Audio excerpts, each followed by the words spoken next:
We begin this morning with the latest on the search of former President Trump's Mar-a-Lago estate. Lawyers for the Justice Department said yesterday that some of the documents the FBI recovered during their search may contain information that's protected by attorney-client privileges. That disclosure by the DOJ was sent to U.S. District Judge Eileen Cannon. She's currently weighing a request from Trump's legal team to have what's called a special master appointed to review the documents that were seized by the DOJ. NBC News Homeland Security correspondent Julia Ainsley joins us now for more on this. So, Julia, how could this disclosure by the DOJ impact the judge's decision on whether to appoint a special master?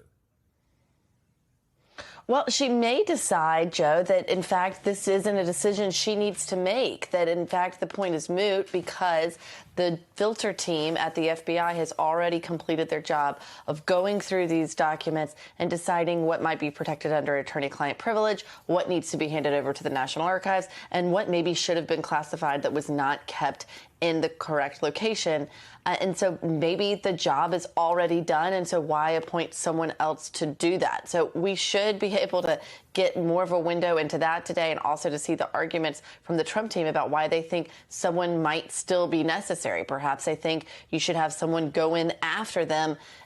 I guess you would have to be collecting all of this work again and going through it. We know it took them the better part of August just to get through all of these documents. To start that process over would seem a little tedious, but we'll get more insight into that today. But it may be that the time to appoint a special master would have been weeks ago, and that simply this isn't even a decision she would need to make anymore. Julia, can you walk us through how a review like this works and how the DOJ determines what might be privileged information and what might be important to their national security investigation?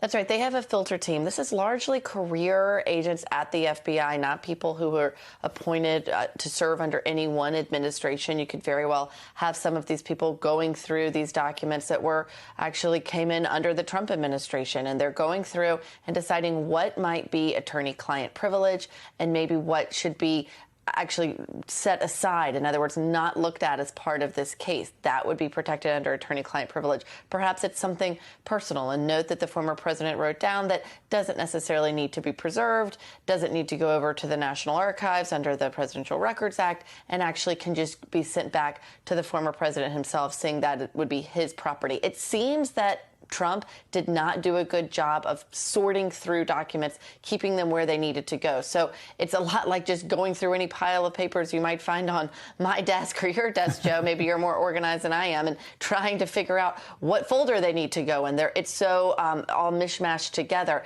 That's the job of a filter team. Often it can take months, but in this case, we know because it was so high profile, they were able to put a lot of people on a team like this so that the job can be done in a matter of weeks. And, you know, we're looking at 11 sets here. We're not sure exactly how many documents they have. We can imagine the work was cumbersome, and it took a long time to do just to figure out what actually needed to be preserved. Hopefully no one has to go through either of our desks, Julia. That's I definitely know that would be a good thing on my part. Real quickly, Julia, now that what happens, that the DOJ sent out these documents to the judge for review ahead of Thursday's ruling about that special master?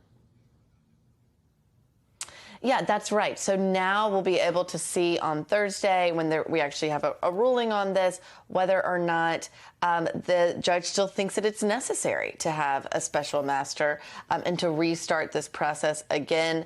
It could be very well that the judge says, look, this job has already been done. And you have to remember that the filter team is not deciding what might be criminal. They're just deciding what needs to be kept and where it needs to go. And so that decision will still be left to prosecutors if they do indeed decide to present a case and pursue charges based on what they find here. So it's still more work to be done. It's not as if everything falls on this filter team, and it could very well be that a special master would no longer be necessary. But this week we'll see how that plays out in court. It seems like we do every week. Wait and see how it plays out in court. Julia Ainsley, thanks so much. Appreciate it. Thanks for watching our YouTube channel. Follow today's top stories and breaking news by downloading the NBC News app.